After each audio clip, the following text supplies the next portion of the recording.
Buenas noches. En esta emisión nos acompaña esta noche el colega Julio César Acelas Arias, director del Observatorio Ciudadano y quien está estudiando el doctorado en estudios políticos en la Universidad Externado. Buenas noches, Julio. Bienvenido. Carlos Julio, buenas noches, y a toda la ciudadanía que nos ve. Qué alegría poder intercambiar algunas ideas sobre estos temas tan preocupantes para la gente. Es decir, y encontrar, vamos a buscar con usted pues cuáles son esas posibles soluciones. Alternativas. Alternativas, porque nosotros pues todos los días en nuestro quehacer periodístico lo que tenemos que informar es la inseguridad que cada vez es mucho más fuerte en el área metropolitana de Bucaramanga. Pero Julio, comencemos. Pues el fin de semana el presidente Gustavo Petro firmó la Ley de la Paz Total. ¿Qué efectos tendrá esta norma en el desarme de las bandas criminales y los grupos armados ilegales? ¿Cuál es su interpretación de esta herramienta jurídica del Estado frente a la delincuencia común y organizada y de los demás actores violentos? Pues muy positivo, porque resulta que en Colombia los factores de violencia y de muerte, de asesinatos, terminaron siendo las bandas criminales, lo que se llama, las fuerzas de la autoridad llaman los GAO, lo que uno conoce como el Clan del Golfo, las bandas criminales, etcétera, las disidencias, todas atravesadas por un factor común que es el narcotráfico. Y como estos grupos no tienen naturaleza política ni se proponen objetivos políticos, pues había que adecuar la ley para poder hablar con ellos y traerlos a la justicia. Una cosa es el ELN, que son organismos de naturaleza política armada, que es una negociación política la que se está llevando a cabo en La Habana y en Caracas, lo que se hizo con las FARC, pero con estos otros grupos que han copado áreas donde las FARC estaba y han venido convirtiéndose en el factor de mayor inseguridad de las ciudades. Por ejemplo, el área metropolitana, ¿tendrá eso que ver con nosotros? Claro. Hablábamos hace rato cómo alias Pichi, en la cárcel de Valledupar, hace parte ya de una mesa de extraditables, de jefes de bandas criminales, de antiguos paras, etcétera, ya están en acercamientos con el gobierno. ¿Por qué es importante y qué podría servir la ley que sancionó el presidente?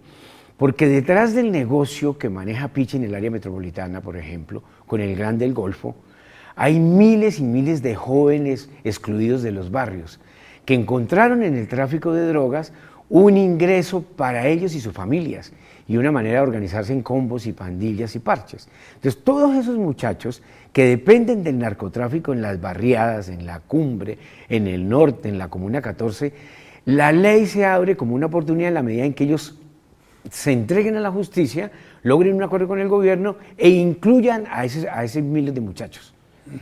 Para eso es buena la ley.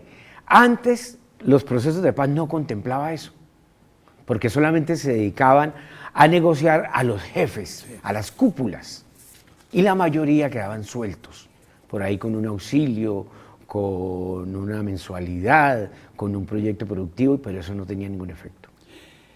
Usted menciona lo de alias Pichi. En su momento usted tocó algo del centro de reclusión donde está alias Pichi, y bueno, se dice la posible inclusión de él en la llamada Paz Total de Petro. Pues ya es una realidad. Sí, para allá, y no solamente alias Pichi, sino quienes manejan o controlan narcotráfico y microtráfico en las regiones.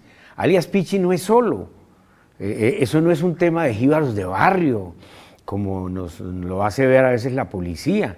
No, esto es una organización que pertenece al Clan del Golfo. En Santander tenemos una nueva situación que es el cartel del narcotráfico del Clan del Golfo. Pichi hace parte de ellos. Sí. Y controlan narcotráfico y controlan microtráfico. Y eso mueven unas rentas ilegales multimillonarias. Detrás de todo ese negocio, porque esto es una cadena de valor, hay familias, hay miles de jóvenes pobres de los barrios, hay violencia, etc. Si podemos impactar esas estructuras para que llegue un escenario de tranquilidad y paz, me parece muy positivo. Y la ley persigue eso. Y hay que aplaudir, hay que me parece positivo. Julio, la situación de violencia en Barranca Bermeja con una alta tasa de homicidios y la aparición de las autodefensas gaitanistas. sembrando el terror, la zozobra entre toda la comunidad del distrito. Bueno, Magdalena Medio es un escenario diferente al área metropolitana, parecido pero diferente. En el Magdalena Medio habíamos recobrado alguna tranquilidad, recuerde usted, sí, en la época pasada de finales de los 90, de los 2000, los paramilitares negocian y de alguna manera se había recobrado cierta tranquilidad. Volvemos hoy a situaciones de miedo y de violencia como en esa época, con un factor diferente, que el actor protagonista son tres grupos. Por un lado está el Clan del Golfo, que entra a Santander, se disputa de alguna manera los territorios y el negocio con las autodefensas gaitanistas que estaban centradas en Barranca, en Wilches y en Sabana. Digamos que hay una confrontación, pero surge un actor que son bandas criminales de derecha o neoparamilitares, que hace días publicaron también un video. Entonces, estos sectores, de alguna manera, su confrontación, el manejo de la extorsión a las empresas petroleras, a personas pudientes de la región, el manejo del tubo, etcétera, del petróleo, ha llevado a unas confrontaciones, a unos niveles de violencia y de asesinato sin par. No solamente eso, sino también el narcotráfico. Tenemos narcotráfico en Santander, en Magdalena Medio hay laboratorios de conversión a cocaína. Según Naciones Unidas hay un nuevo enclave de narcotráfico, que es San Pablo, diferente a sur de Bolívar.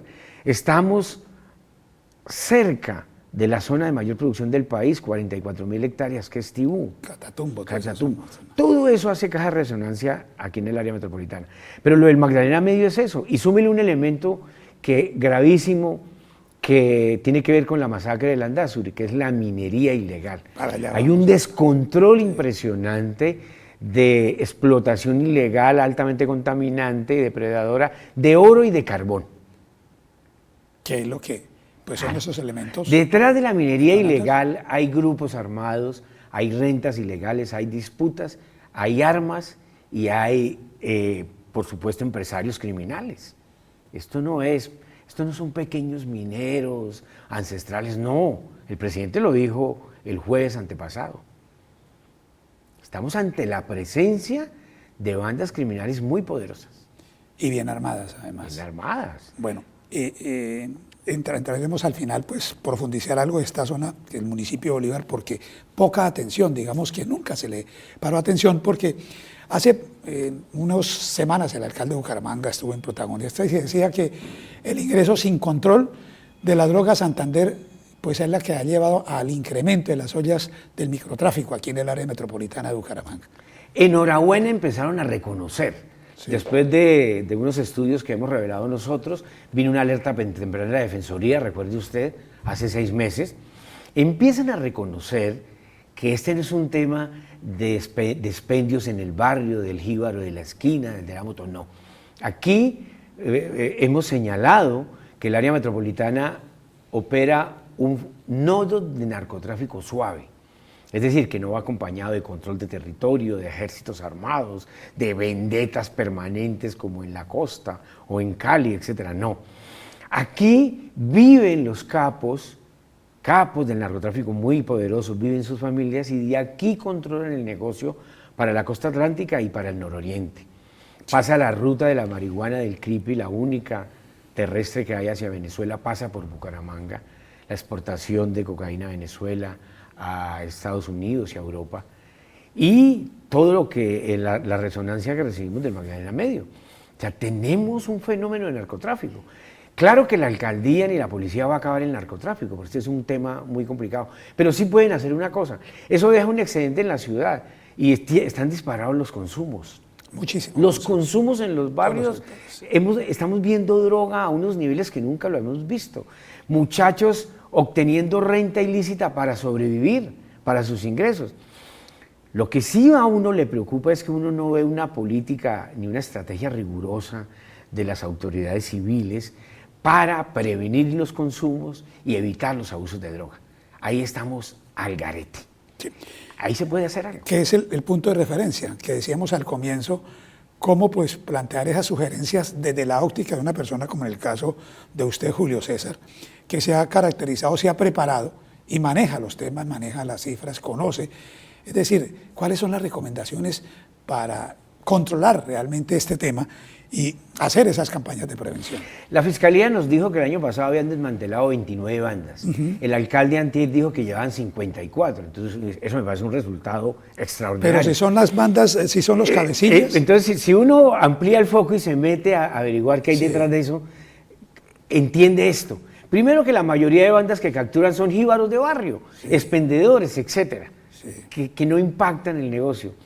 Segundo, el negocio y la matriz del delito no se afecta, sigue creciendo. Entonces, o la estrategia está mal o por ahí no es la cosa. Tenemos una coyuntura favorable. El nuevo gobierno de Petro planteó cambiar el enfoque total hacia una lógica de seguridad humana integral, basado en la prevención, basado más en los riesgos y las amenazas de la ciudadanía y menos en cuidar la institucionalidad, ¿no?, que es la seguridad esa de policías, motos, etcétera. La mayoría de los recursos que gasta Bucaramanga se van para temas tecnológicos. Hay un sesgo tecnológico. Esos recursos son multimillonarios, pero uno va a mirar el impacto y es muy bajo. Pero la mayoría de dinero se va ahí. Entonces llegó la hora de cambiar el enfoque. Pasar del modo reactivo, del modo represivo, del modo de gastar mucho dinero sin impacto, de presentar resultados todos los días que no tienen impacto en la vida de la gente. Que se están volviendo shows mediáticos. Sí, terminan siendo una cosa mediática para decirle a la gente que hacen, pero que la gente sabe que no hacen.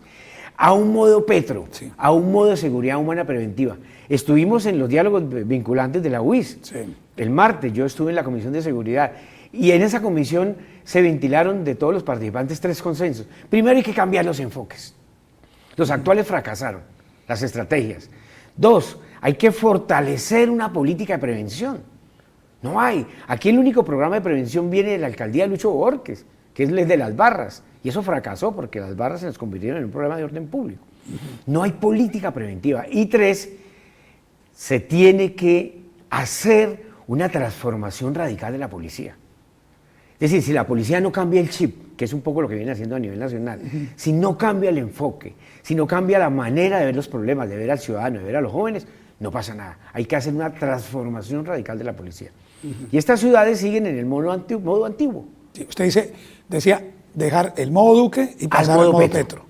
Sí, los funcionarios tienen que entender eso, porque esto cambió. Y vamos a tener 4 años de otro modelo. Hablamos de la paz total que firmó el presidente. Y van a venir otras cosas. Otro modelo. Para alcanzar definitivamente la paz. Claro.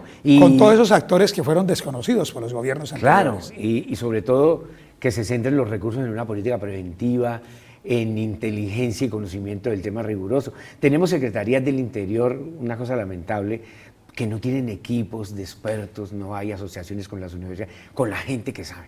Entonces, cuando el tomador de decisiones invierte recursos en seguridad y toma decisiones sin evidencia rigurosa, seria, responsable, es botar el dinero. Eso es lo que está pasando. Usted decía esas campañas de prevención.